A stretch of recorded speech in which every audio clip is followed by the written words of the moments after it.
નમસ્કાર મિત્રો, અમારા વિડીયોમાં આપ સૌનું હાર્દિક સ્વાગત છે। મિત્રો, આજે આપણે વાત કરવાના છીએ, મમ્મીજી કામવાળી નથી આવી તો હું બધું કામ કરી લઈશ, પણ મારી દીકરી ભણવાનું છોડીને રસોડામાં નહીં આવે। કાવ્યાની આ વાત સાંભળતા જ આખા ઘરમાં સન્નાટો છવાઈ ગયો। સાસુ સાવિત્રી દેવીના હાથમાંથી લોટ બાંધવાનું વાસણ લગભગ છૂટી ગયું। નણંદે હસીને કહ્યું, ભાભી, એક દિવસ રસોડામાં મદદ કરાવી દેશે તો ક્યાં ડૉક્ટર બનવાનું સપનું તૂટી જશે?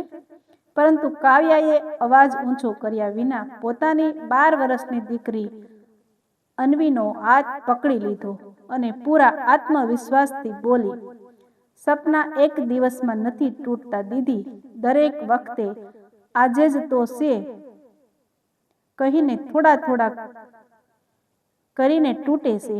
આજે જો મેં મારી દીકરીને સોપડી સોડાવીને રસોડામાં મોકલી દીધી તો કાલે તેને કહેવામાં આવશે કે મહેમાન આવ્યા છે, ભણવાનું પછી કરી લેજે, પછી કોઈ લગ્નમાં, પછી કોઈ તહેવાર પર, અને જોત જોતામાં તેનું સપનું હંમેશા માટે પાછળ રહી જશે। તેના આ શબ્દો સાંભળીને તેની આદિત્ય પણ ચૂપ થઈ ગયો। પહેલી વાર ઘરમાં કોઈએ આટલી મજબૂતીથી દીકરીના ભણતર માટે અવાજ ઉઠાવ્યો હતો। કાવ્યાની દીકરી તન્વી ભણવામાં ખૂબ જ હોશિયાર હતી। તેનું સપનું હતું કે તે મોટી થઈને વૈજ્ઞાનિક બને। શાળામાં દરેક પરીક્ષામાં તે પહેલા નંબરે આવતી હતી।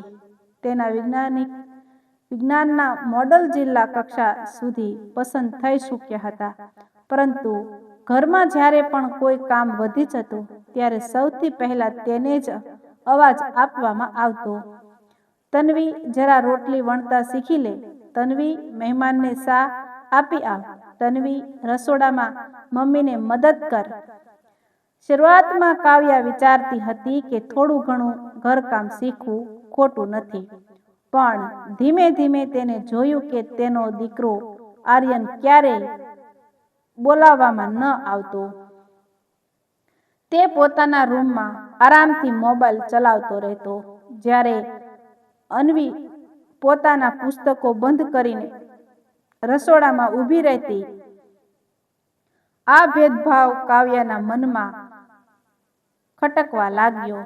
તેણે ઘણીવાર પ્રેમથી કહ્યું પણ ખરું કે બંને બાળકોને સરખી જવાબદારીઓ શીખવાડો, પણ દરેક વખતે એક જ જવાબ મળતો, છોકરીઓ ઘરનું કામ શીખશે તો જ સાસરી સંભાળી શકશે।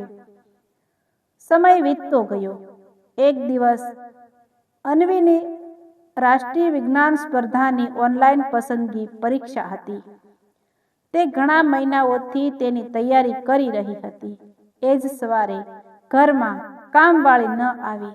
સાવિત્રી દેવીએ તરત જ બૂમ પાડી, અન્વી, પહેલા લોટ બાંધી દે, પછી ભણી લેજે। અન્વી ગભરાઈ ગઈ। તેણે ડરતા ડરતા કહ્યું, દાદી, 10 વાગ્યે મારી ટેસ્ટ છે। પરંતુ જવાબ મળ્યો, ટેસ્ટ તો પછી પણ થતી રહેશે, પહેલા ઘરનું કામ શીખ। આ સાંભળીને કાવ્યાની ધીરજ ખૂટી ગઈ।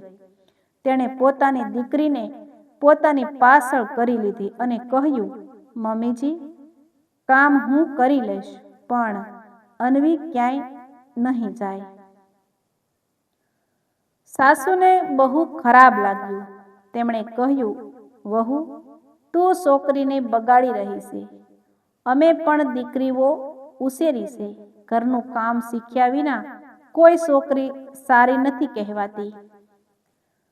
કાવ્યાએ ખૂબ જ આદરપૂર્વક જવાબ આપ્યો, હું તેને ઘરનું કામ કરતા નથી રોકી રહી, હું માત્ર એટલું કહી રહી છું કે તેના ભણતરના ભોગે નહીં, તેણે જમવાનું બનાવતા પણ શીખવું જોઈએ, પણ એટલું જ જેટલું આર્યન શીખશે। જો ઘર બધાનું છે તો જવાબદારી પણ બધાની જ રહેશે। ડ્રોઈંગ રૂમમાં બેઠેલા સંબંધીઓ પણ પોતાનો અભિપ્રાય આપવા લાગ્યા। કોઈએ કહ્યું, આજકાલની વહુઓ દીકરીઓને માથે ચડાવી દેશે, તો કોઈએ કહ્યું, આટલું ભણીને શું કલેક્ટર બની જશે?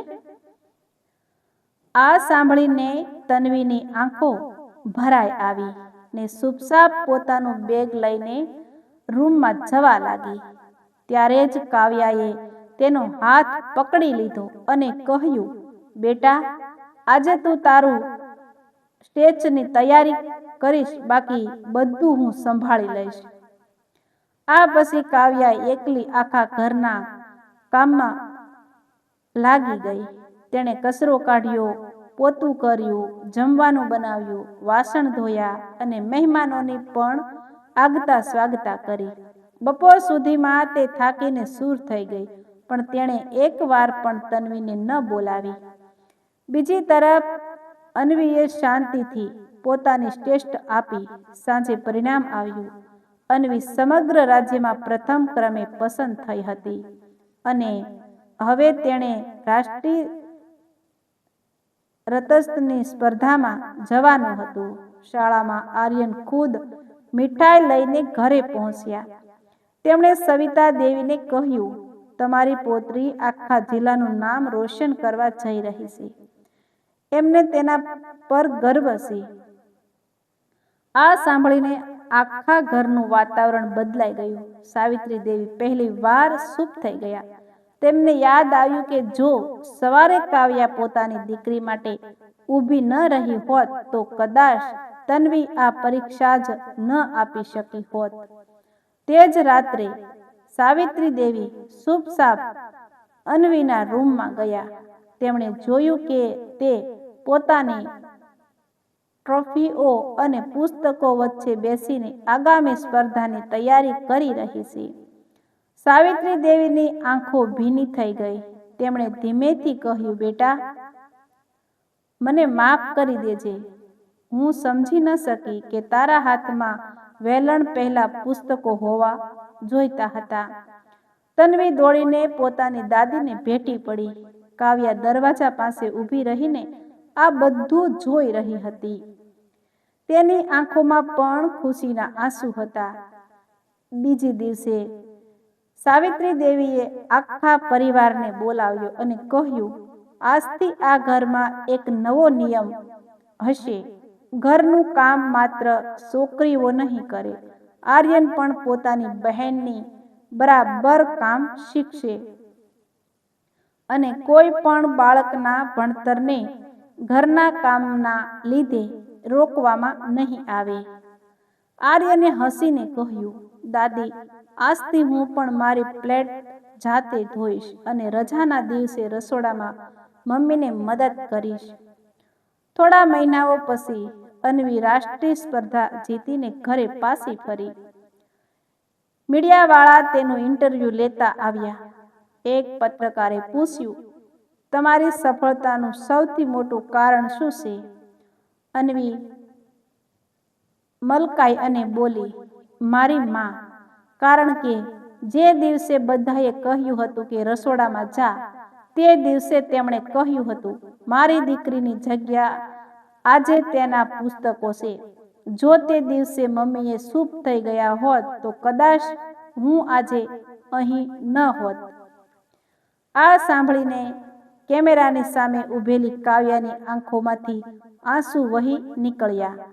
સાવિત્રી દેવીએ બધાની સામે પોતાની વહુનો હાથ પકડીને કહ્યું, તે દિવસે મને લાગ્યું હતું કે મારી વહુ ઘરના નિયમો તોડી રહી છે, પણ આજે સમજાયું કે તે મારી પૌત્રીનું ભવિષ્ય બનાવી રહી હતી.